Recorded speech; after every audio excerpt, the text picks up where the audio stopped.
Okay. Yeah. So this is one of the first series where we are starting with the core engineering track as a part of IIT Bombay Alumni Association Bangalore chapter. The intent of this track is basically it's based upon 4 pillars. Where I say 4 pillars, so first of thing is that this is intended to do a knowledge sharing among the core people who are practitioners of the core engineering, collaboration and networking among the people who are in the similar domain of be it engineering, could be in the manufacturing field, oil and gas field, consultancy, but related to engineering. Another pillar that we had in mind was connecting back with the alma mater. So what projects can we go back to our respective IITs or other institutes from wherever we have done our graduation, post-graduation, and also coming up with a platform where we're able to provide mentorship to the young engineers. At times we have seen there's a drop in young engineers taking into core engineering and going into other fields. So there's nothing wrong in doing something else. But if we, based on the experience, collective experience of the group we have, if we could guide and mentor students to show them the potential of staying in the core engineering field, that would be something we would going forward, and we would share details as we mature this particular group. So today is the first one where we are launching this core engineering talk series.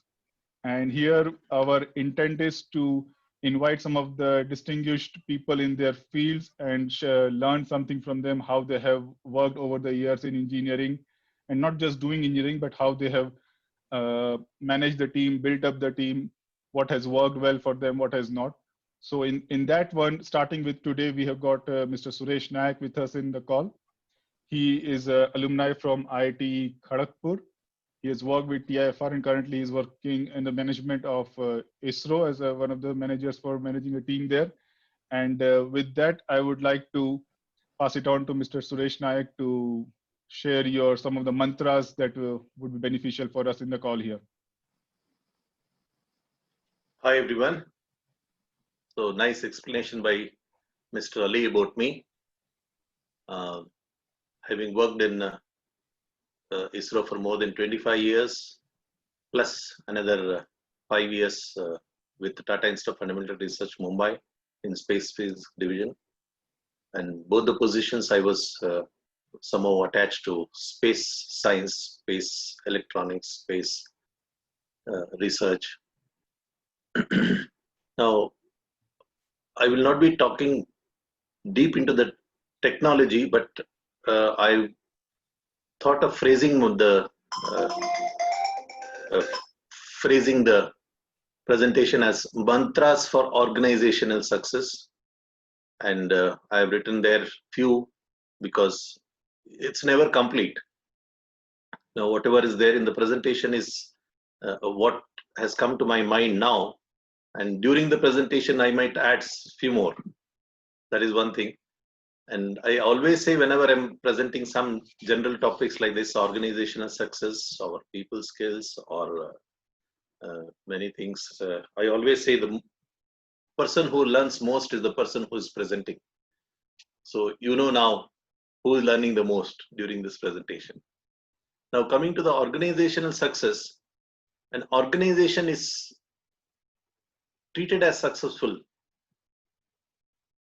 according to me,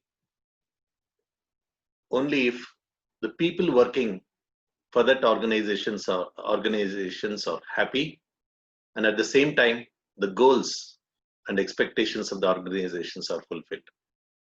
So it's a win-win situation. You can either call it as an employer and an employee. Both of them should be happy. So that is what I feel. And it's not only in the area of finance. There are many areas of success which the 7 Habits of Highly Effective People books talk about. There are many areas of life. So people should get satisfaction in all the areas of life. So now, having defined success to some extent, let me tell you that what you can expect from this presentation. So, and how I have designed this particular presentation is that I have interacted with some successful organizations nationally and internationally.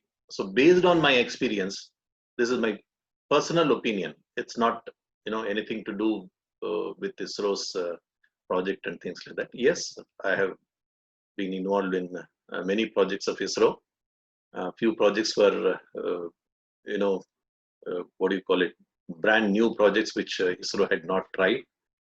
And currently I'm working on a project called as NEOSAR for search and rescue. That is also first time ISRO is trying that project.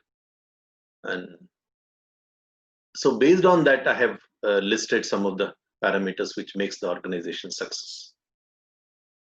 So what you will get out of this, if you're looking for starting up a organization of your own, then startup. Normally they call it as small, but then for the person who is starting, it is big. So you will have some tips on how to start a successful organization. Then create the culture from the beginning itself. It could be interaction culture, or it could be the bureaucratic culture, or the people skills, those things. And then if you already have an organization, then how to maneuver it. See, including the satellites, they go out of the orbit. They drift out of the orbit. So every now and then ISRO carries out maneuvers to put back them on track.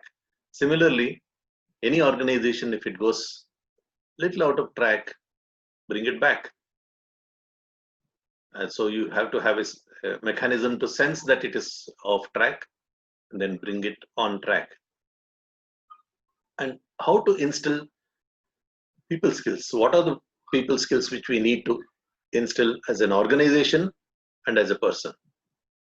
So I will not be covering as a person what are the people skills, but then few things as an organization head, what we can concentrate on, that I'll be listing. I wrote it as monitoring and control, but then I removed the control and I put it as guiding teams. So nowadays we can't control anything. So it's better I call it as monitoring and guiding the teams so that teams succeed, and in the process the organization succeeds. So the last and the most important, achieve success. And once you are successful, you have a choice whether to become significant or not. So significance is bringing success in others. So don't stop just at being successful. Become significant also. Now, different areas to focus on, I have categorized them as different areas. One is to prepare for it. So I always say preparation. Spectacular presentation is preceded by less spectacular preparation. So preparation takes lot of efforts and time. Then the people skills. So I need not have to mention that people skills are there. In fact, I would like to narrate a good example. Once I was giving a presentation on people skills, and my daughter asked me, "Why do you think, Papa, you have been assigned the job of talking about people skills?" So I said, maybe I have good amount of people skills. That is why I have been asked to present about this. Then she told me, "No, Papa, you need to learn. That's why you have been asked to present on it, so that you study, learn, and implement few of them." So, you are never complete, observed by my daughter. So then the persistence. So persistency, consistency, all that matter in the organizational success. So I'll be listing few of them. And then after doing all this, all three P's, preparation, people skills, persistence, you are persistent, still there will be, a lacunae in success. And that is where you have to appreciate the universal facts and then go back to the basics. So start from the beginning. Now, coming to the preparation. See, when you want to establish an organization, there has to be a working mechanism. So I have listed here flexibility versus strict bureaucracy. Over a period of years, what I have realized is strict bureaucracy will not give good results. There has to be flexibility. There has to be flexibility because people should feel that they're working for the organization as responsible people, not as workers. So instead of having strict bureaucracy, have a flexible bureaucracy to the minimum, I would say. Hierarchy, sometimes will help. Maybe in an organization like defense it works, but not all organizations. So I would say hierarchy also keep it to the minimum, and then there has to be openness, but at the same time we should realize there should be 100% accountability. So when you are setting the goal, set the goal little higher than the realistic goal. Realistic, whatever you think it is a realistic goal. So you are basically stretching a little extra more than what you think you are capable of. That is where you build muscles. When you do exercise, if you're just lifting weights based on your capability, you will not be making muscles. So in order to make muscles, you should go that extra. Then once you're trying to find a solution, as an organization, we should list all the possibilities, brainstorm among the team, and then decide on the best option. Because normally what we do, as soon as the problem knocks at you, you just come up with a solution and start doing it. And after implementing it, you realize that was not the best solution. So that's why what I would say is that you list all the possible solutions and select the best solution.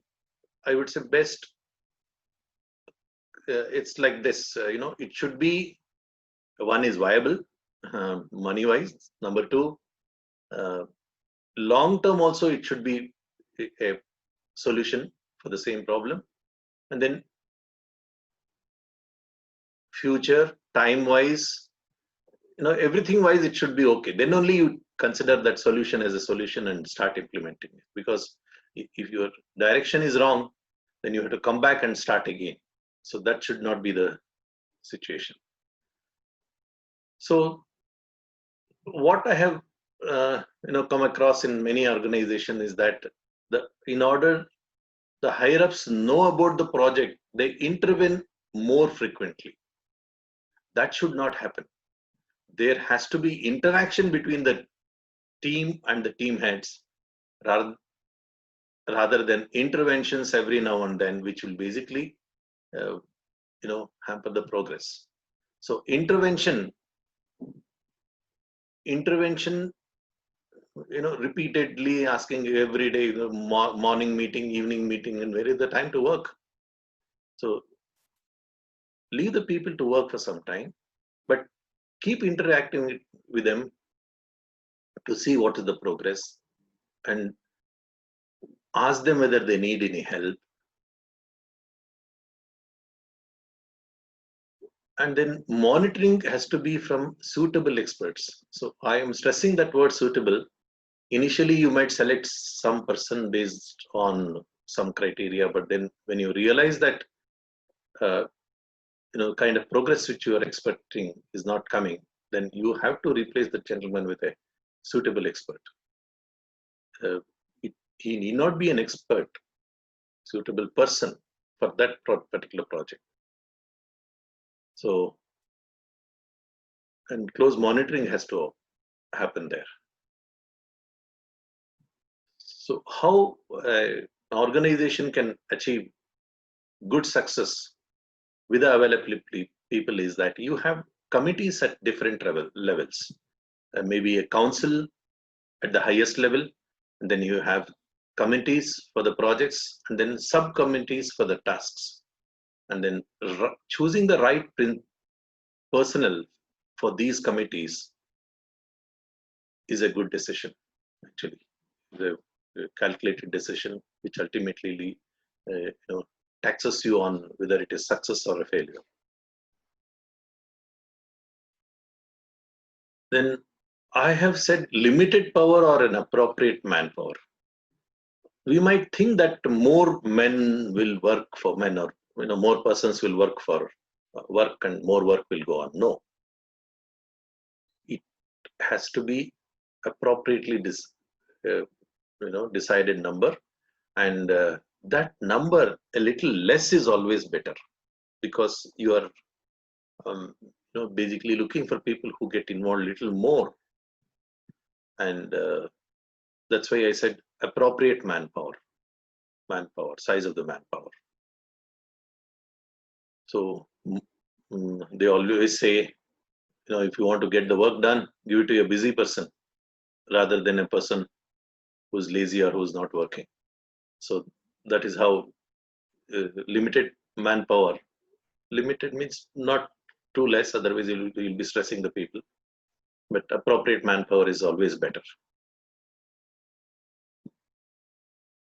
Screen is So anytime a problem is posed, you first think about the people.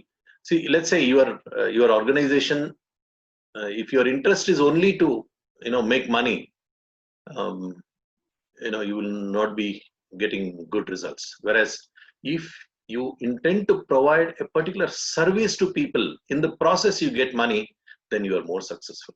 So I call it as people first, profit follows. Actually, profit will follow, definitely, because your concentration is on the customers or people working for your organization, those aspects.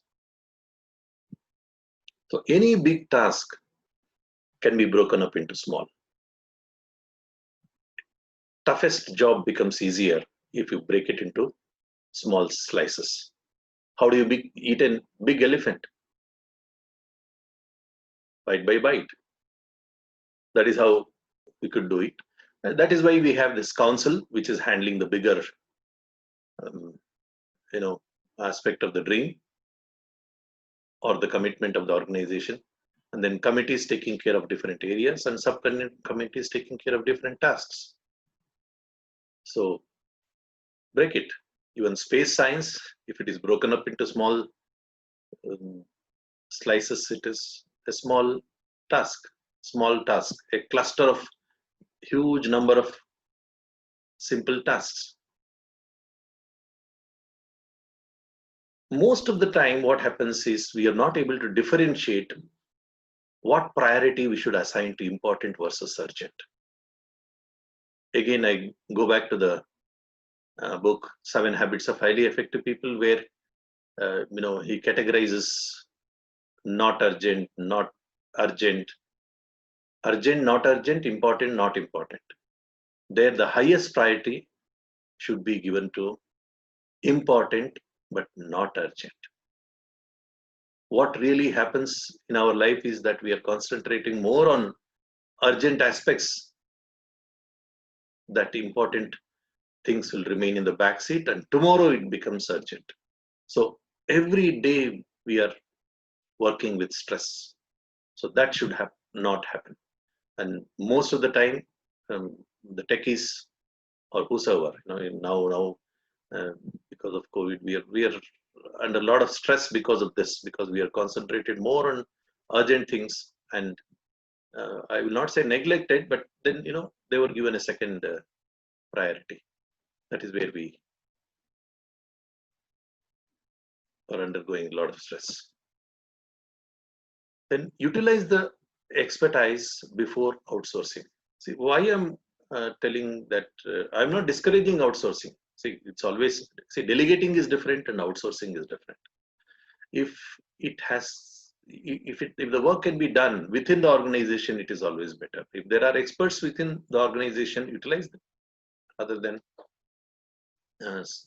you'll be making two mistakes here. One is that you are not utilizing the internal experts, and at the same time you are paying money for the outsourcing. See, that should not happen. Utilize, and whatever is not whatever is not possible from our side, we'll outsource this, or whatever not effectively possible from our side. If it is a stereotype, you just transfer the technology to some smaller organizations and then let them do that. Then careful budgeting and planning. Anyway, COVID has taught us more about this, and in addition to all this, it has taught us many lessons for life. The things which we were taking it very seriously before COVID, we stopped thinking about them, and real things which we should be worried, we are right now thinking. Most of the organization fail to do this particular part, succession planning. Who is going to be the next boss? Who is going to take over? See, there should always be a next person. See, during this COVID, we all experienced people, used to go on quarantine, and during that period, someone has to take care of his job, and the person, when he retires, someone has to take care. See, that is where organizations suffer. So now coming to the people skills, this is my favorite topic. In fact, I have given a separate presentation about this for more than an hour. So I'll try to do justice here also, but at a short time. So people skills. Coming to the people skills, see, one should know where we are going. It's not only the organization heads who should know where we are going. Every participant in the organization should know what is his goal, what is his commitment, ultimately where he is leading to. Once the destination is known, he will be able to choose a better path and create passion towards the assignment. It could be a very small job, but then passionately doing and doing for the sake of salary at the end of the month, things make a lot of difference. So passion, do it with passion, do it with a smile on your face. It's very easy to say, but then difficult to practice. So you have faith on yourself and belief in others. If you believe that the others can do something for you, then only it happens. But then you should have faith in yourself to create that kind of environment, encouragement, whatever possible from your side. So this I have said personally also, set little above the realistic goals with yourself and at the same time with the team you are heading. Appreciate. That's the greatest gift to others. Recently, I got a message from one of my close friends. It was telling that at home you be grateful, and in workplace you be appreciative. So being grateful at home is the best gift, and being appreciative to others is the great gift which you can give. So appreciate.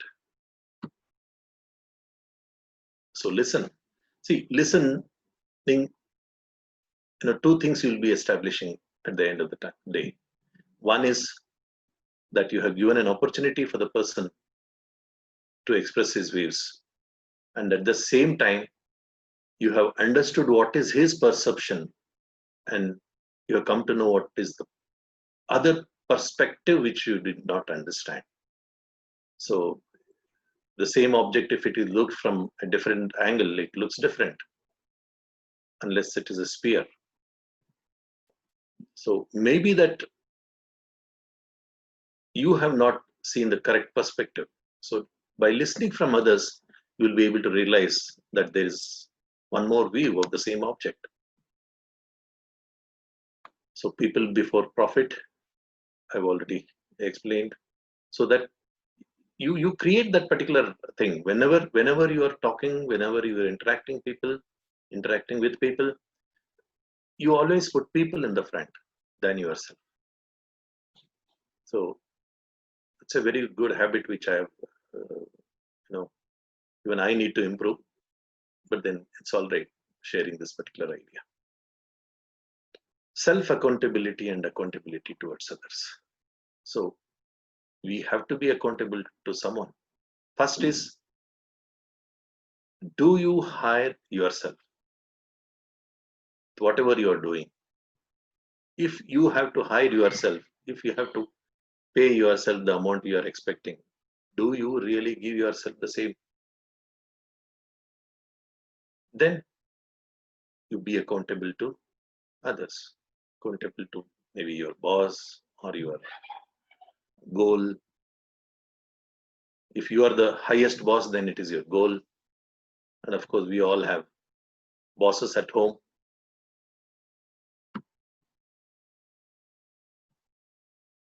So priority to important compared to urgent. So this I've already explained. So see, what I normally do is that when I go in the morning, I write down what are the work which I need to carry out for the day, and then assign them priorities. Initially, it will be, quite a few urgent jobs, but then I assign priority to some jobs which important, not important, and then I carry out important but not so urgent also is assigned the priorities, so that tomorrow I should not be working under stress. So exhaust all possibility to before saying not possible. See, whenever a job is assigned to you, you look for all options to resolve it. And if it is not possible, considering all the possibilities only, you go back and say it's not possible. Slicing the big task into smaller ones, which I've already explained, it is applicable to an individual also.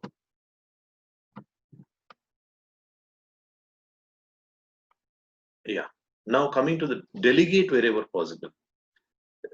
See, most of the time what happens is that some perfectionists, people who want to get things done the way they want, land up doing all the jobs, which is also not correct because its time is not being utilized effectively. So what I would say is that, let's imagine a small situation where mother is dressing up the small child for the school. See, initially, we ask the child to get ready, and the child is not getting ready. The child is taking longer time. So what we need to do is that, what we normally do is that, we dress them up. In 5 to 15 minutes, the child is ready and you are happy, you are not late, and drop them to the school bus. But then, what we have forgotten is we have not taught the child how to get ready. So what we can do is that we can teach the child how to get dressed. You can be monitoring it. And at the end of, let's say, 1 week or 15 days, child knows how to get ready on its own. So that is how delegate wherever possible. Wherever you are not required, you need not be there. Now, this list goes on. You can choose. In fact, here what I would say is that let's keep the questions at the end. And number 2, you can use my presentation to present to others within your groups, within your team, within your friends. My presentations are all open for you people. There is no restriction here. You please use the PowerPoint presentation and please spread the message. Persistence. See, persistence can be created by periodic reviews by committees. As I've told you, multiple levels of committees taking care of periodic reviews. to evaluate what is your current situation, and that keeps you persistently looking at the whole thing. Now, I've already told you, exhaust all possibilities. See, that it's not that you give up the task without try. I would not say trying all possibilities. You need not try all possibilities, but then you should have evaluated every possibility. Delegate wherever possible. See, why delegating work to others is because you can, if you free yourself from that particular job, you can work on a different challenging job. So it may be easy for you to do that particular work, but then if someone else can do it, you are free, and so that you can take up a next challenging job, or maybe a bigger challenging job than what you're doing. At the same time, this one you are delegated, and at the same time you are working. So multiple jobs being handled. So utilize the expertise. So this is how persistence also increases. You will continue to run longer because you are working with your team. And interaction within the group and between the different groups actually adds value to the overall system. So as a person or as an organization, we need to create an environment so that there is interaction within the group and between the groups. So it's not only that the people will become more attached because of the interaction. What I've seen is that sometimes the food or the coffee or tea is served to the table. I would say, that should not be the case. Coffee, tea tables, lunch tables are the places where you have an opportunity to discuss, and sometimes better to have some meetings for a cup of tea, meetings or lunchtime. You are casually discussing, but then your creativity comes out because of that. Then eating a big elephant, which I have already told you. So that is how you create the persistency. You become more persistent. Now you have done everything, all the P's, but you have not succeeded. Why that could be? One thing what we should realize is that when you assign time to a particular job, the time should be lesser than what is possible. Work-wise, we are taking more load. Time-wise, we are taking lesser than what it is required. So, see, if you assign more time for the same work, the work expands. You might have realized if you are going, if you are traveling tomorrow, you would have done more work today than any other day. That's because next day you are not available here. So work expands with time.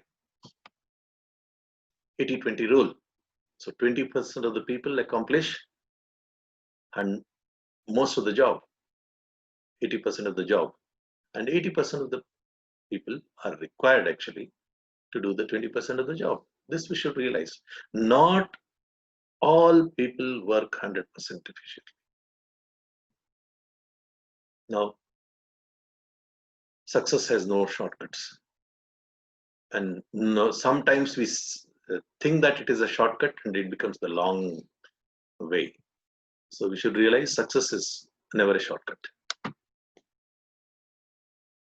Now, yeah, I'm yet to find a person who's not a melancholy and has succeeded.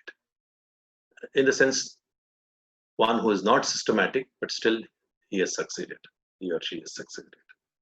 See, it's always that we need to be organized. I'm not saying that you shouldn't relax or enjoy, do, but then things have to be put on paper, do it systematically, then the success comes. And if you're really you just want to lead life, it's fine, but then you want to lead a successful life, yes, we need to be a melancholy. Now, anytime you have reached a dead end, then nothing, just go to the basics, start redesigning your life, redesigning the way the organization started.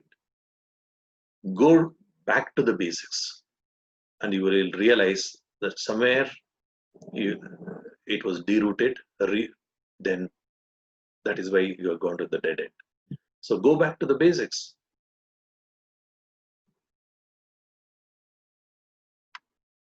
I have said relax. Yes, sometimes relaxing is essential.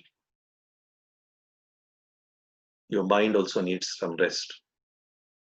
And the mind is more powerful, more effective when it is happy and relaxed, not under stress.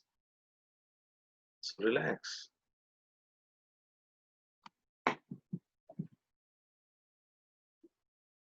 So having talked about organizational success, I would like to emphasize on the principles of success.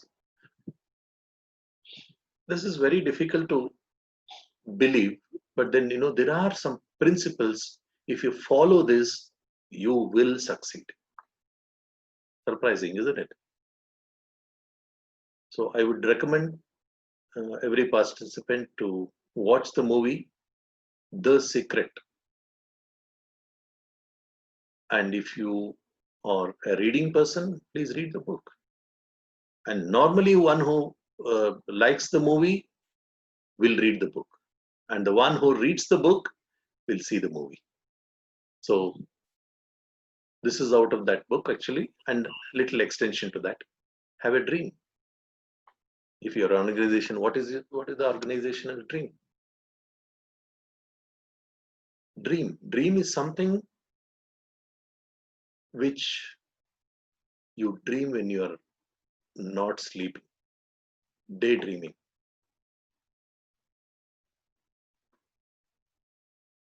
So in fact, a session can be conducted on how to dream.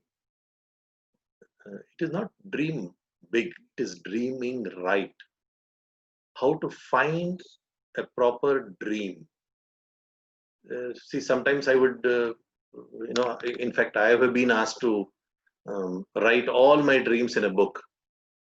By the time you reach 100 dreams, at one point of time, you will find that your eyes will water, and that's the right dream. Organizationally, I don't know how to explain this particular thing, but then for life, yes, you need to have a dream, and the right dream for you is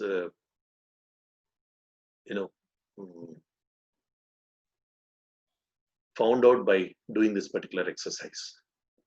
Create a dream book, maybe in the form of visuals, maybe in the form of videos.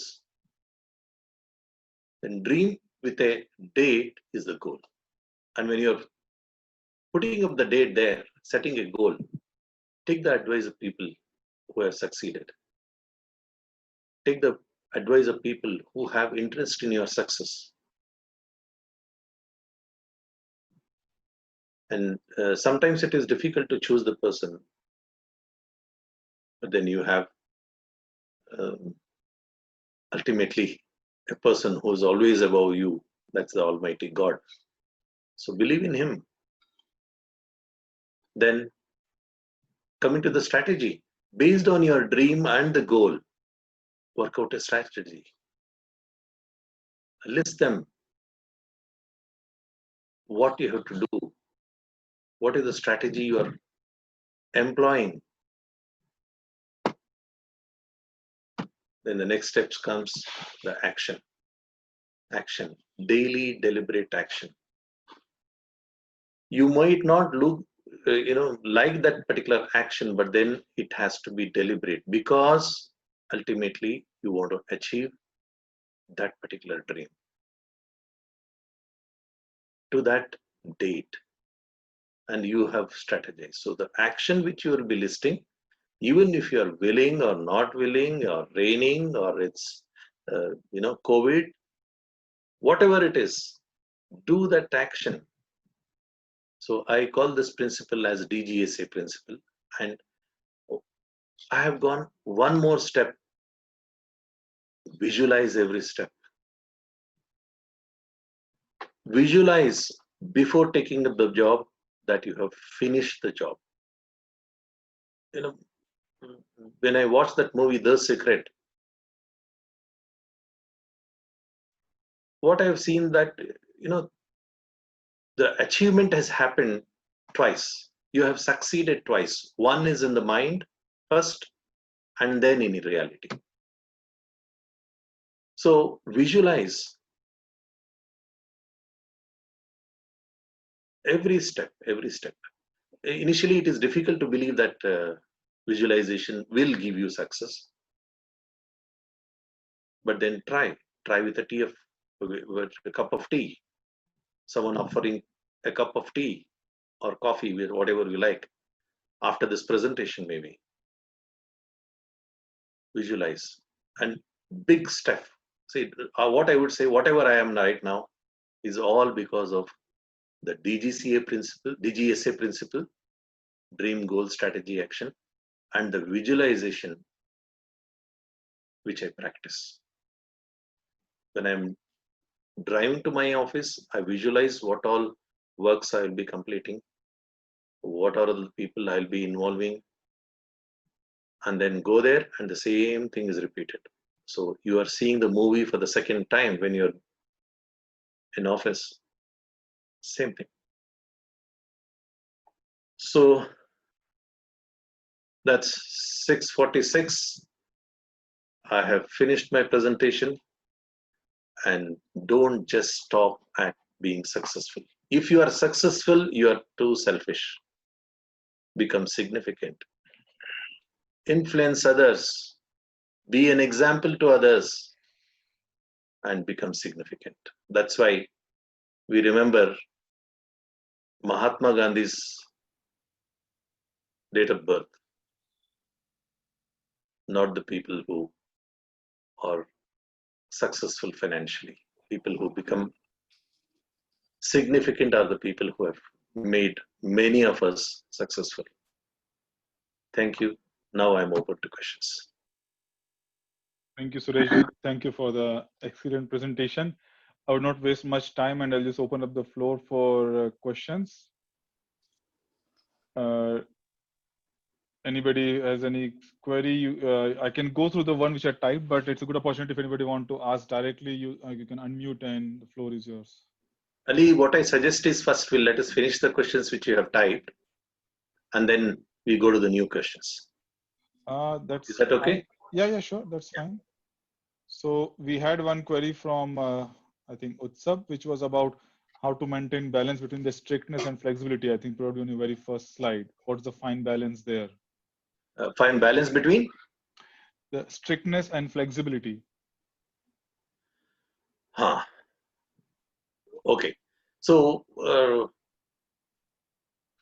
somewhere you have to try. Normally we try with whatever intuition we have, and then if it is working, that's the right strictness. And then if it is not working, then add little bit of flexibility there and see whether the result is positive or negative. So that is how we do it. So initially when I took charge of a particular division, I thought that strictly maintaining the time is a good thing to do. But then people are present, but we will not be working effectively. So give them little bit of flexibility, so that you are ultimately interested in finishing the job rather than, putting the people into stress and then finishing the job. So it's that it is an intelligent decision actually, which you will be able to do by doing mistakes initially. Focusing on the outcome. Yeah. And you are the better judge whether it is right or wrong. Thank you. Probably that helps us up. Another one came, I think, was regarding how do we keep ourselves motivated every day. Now, this could be COVID, non-COVID, I think in all times probably. Yes. See, go back to the basics. Go back to your dream. Go back, ask yourself what is that you want out of life. What is that you want today? See, that is how you keep emoting. And then you get associated with people who encourage you. You create that kind of, environment. See, they say that, tell me about your friends, I'll tell about you. Tell me what kind of friends you have, I will tell you who you are. It's like that. You create. That is what I do. Sometimes, I just go out. Sometimes I like lonely time also. That also encourages me. Sure. Okay. No, thanks for sharing your perspective. The next one is from Ganesh. I don't know if I can do the right justice by reading that question. Ganesh, do you want to come out of mute and ask that? Sure, I can try. Are you able to hear me? Yes, we can hear you. Okay, yeah. So my question is like on the last slide there, you talked about the principle of dream, goal, action, and also the visualize part is interesting over there. My question is, there will be surprises, right? So how do you visualize surprises? And if there are no surprises, then are we really reaching the potential? So what do you do in those times? First, accept the surprise. Number one. Once you accept the surprise, go back to the basics. You got my point? You will basically be, see, you try to cook a food, got spoiled. Doesn't mean that you stop cooking. You realize that, okay, whatever I done, okay, this is where I failed. Maybe I put more salt, or maybe I roasted it more. So then what you need to do, okay, take the corrective action and then go back.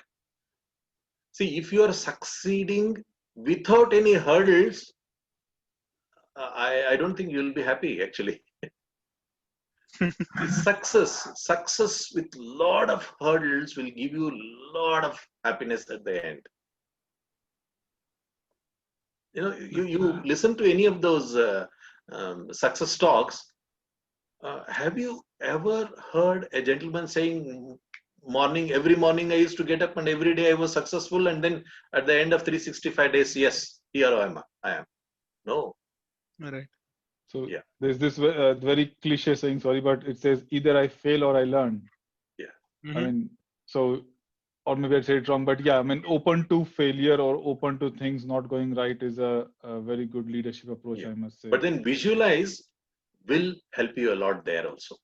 Somewhere you have a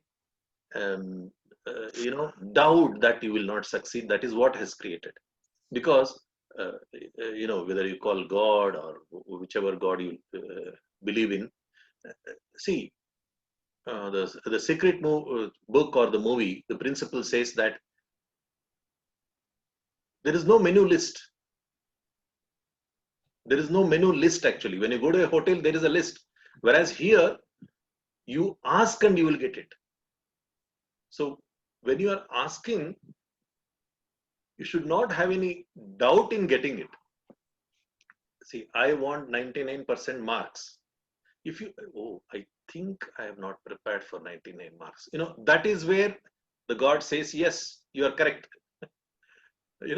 While visualizing, see, visualizing happens with 100% belief in succeeding. So, one example he gives in that secret, he visualizes by sitting on a chair that he's driving a great car. So imagine as if you are being recognized for that particular success. So the more you visualize, every day you should visualize how much ever small it is. So you are basically reiterating your request. Okay. Yeah. Thanks, Suresh ji, and thanks, Ganesh, for the question. We might have time for just one last question before I want to take the stage back from Suresh ji. Any last questions from anybody? Ali, you had sent me some 3 questions which Yes. a few days back. Yeah, yesterday. Those are the questions asked by the participants before, via the Google form we gave it to them. Okay. So if no further question, then we also have Mr. Devesh joining us today. He's CEO of IIT Bombay Alumni Association. And Devesh, if you don't mind, I'd like to just invite you to say a few words and vote of thanks to Mr. Suresh. Hello. Yeah. Hello. Hi, everybody. Thank you, Suresh, for a wonderful presentation and informative presentation. So most of you know what the IIT Bombay Alumni Association is. It's basically your alumni association. So the Can goal you is put to your video on, if you don't mind? Just a second. I'm more visual person. Okay.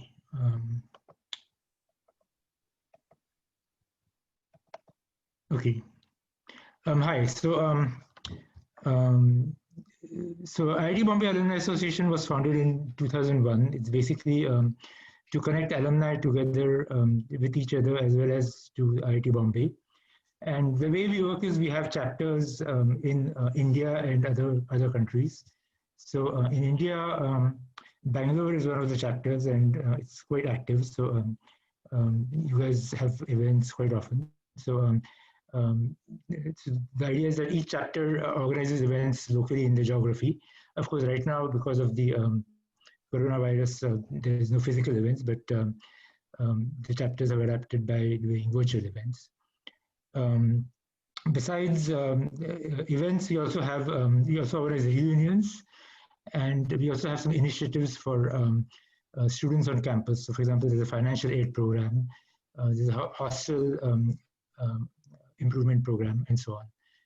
So that's sort of in a nutshell is what IIT Bombay does. Again, thank you for organizing this event, and to the speaker for a wonderful presentation. Thanks. Okay. Thanks, Devesh. We are still well within the time. It's just 3 more minutes to go. So really, thanks a lot, Sureshji, for taking out time to share your golden nuggets from your career so far with us. I think these are really useful. I do feel that a lot of us would take it back to our individual teams or peers and colleagues whenever we can use this and motivate people and ourselves get motivated. So I really thank you for that. And yeah, guys, that's all. I'm just checking if Smita is online. She is the president for our Bangalore chapter. I think we would definitely like to have a bit more of face-to-face sessions once situation permits us. Until that time, as Devesh mentioned, virtuals are happening, and that gives opportunity to not just connect with. That opens up the geographical boundaries. So we have participation from outside Bangalore, and that's the beauty of thing happening virtually. So yeah, I think that's all from my side. Smita, do we have you online? I guess not. Okay. That's okay. Think she's not. We thank Suresh sir for such a wonderful talk. Yes, go ahead. So maybe if in future, if time permits and we have the right audience, we'll have your talk on the people skills, which you said you at least 1 hour should be there. So so our participants are really happy. It was a lot of positive comments are coming. So we will share our recorded video in our Untitled Chapter channel. Thanks for having us in this event, sir. Thank you, Rijas. Thank you, Sureshji, and thanks everybody else for participating. I think we call it a day, and you guys can go back to IPL. Whoever is interested in watching IPL, and have a good weekend. Yeah. Thank you, Ali, and thank you, Devesh. Right. Namaskar. Thank you, Sajid. Thanks. Thank you, sir. Okay. Bye bye. Thank you, Ali. Thank you. Bye. Bye. Bye.